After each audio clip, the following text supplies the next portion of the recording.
President Trump has formally lifted financial and economic sanctions on Syria, drawing closer to Syrian President Ahmed el-Shara. At a recent Coptic Solidarity conference on Capitol Hill, former Assistant Secretary of State for Near Eastern Affairs David Schenker argued that the first Trump administration prioritized the protection of Middle Eastern Christians. This time, Trump is expected to stress the importance of U.S. investment in Syria, while urging the new Syrian president to safeguard religious rights. Trump's second administration is not fully staffed up as yet. We've seen Secretary of State and National Security Advisor now, I guess, Marco Rubio, make a number of comments about Syrian Christians. He's expressed support for all of Syria's minorities and singled out Christians. He said the United States stands with Syria's religious and ethnic communities, including Christian, Druze, Alawite, and Kurdish communities, and urged the government to hold perpetrators of violence against minority communities accountable. During a meeting, after a meeting with Shabani, the foreign minister of Syria, once again, Rubio underscored the critical importance of protecting human rights of all Syrians, regardless of ethnicity or religion.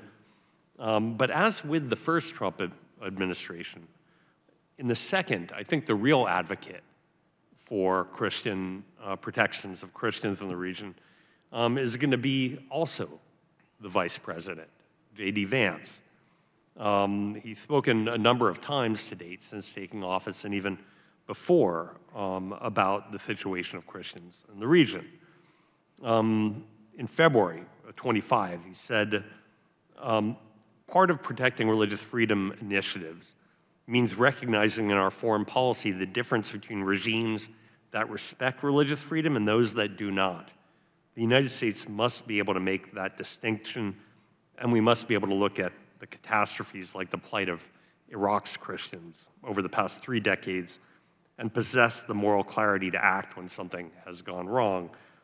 He also talked in specific about Syrian Christians in an interview with Laura Ingraham. We don't want another Christian community erased from the face of the earth, he said. We are talking already to our allies, and we're doing things in private to try and encourage them to protect the minorities, the Christian minorities, and so forth. The administration is saying the right things. I think they get it. I think we all understand that. They understand the threat to the community. The question is what they're going to do about it. The Mediterranean coast of Syria has tremendous economic opportunities. So those who support the Christians, the Alawites, the Druze, in developing a new future for themselves, have a lot to gain. They can't offer a new Air Force One, but if they have to, they can offer a new Trump Towers. They can offer a new Trump golf course. If that's the language we got to talk about, that politicians and American companies can benefit from the economic prosperity that would come with excluding the Iranian regime, the former Assad regime, the Russians, HTS from an area, if that's what we got to do. Most Iraqis I talk to agree with this. There should be an autonomous province or region for the Christians, the Yazidis, and the other minorities in Iraq. That seems obvious to me. It's bizarre to me that that hasn't happened. I'm also long on record as saying an independent Kurdistan should be the official objective of U.S. foreign policy. Maybe not everyone agrees with me on that, but it's kind of inevitable.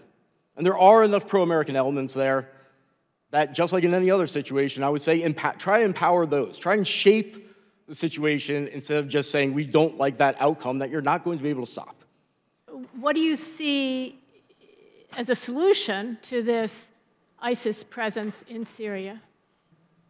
We're even seeing Salafist ideology in the university students when they're going into these Christian neighborhoods and calling for jihad. We need to really back the vulnerable communities, whether they're indigenous or religious minorities, and really give them a platform to participate in governance, and not just on paper, but actually have a voice without external interference, and we need to back them so we actually can have peaceful coexistence. We want Shara to succeed at having a moderate government that he may or may not have, but I think the general view is that if he doesn't succeed, what comes next will be worse. Over 50 years of reporting from and about the Middle East. My final thoughts when we return.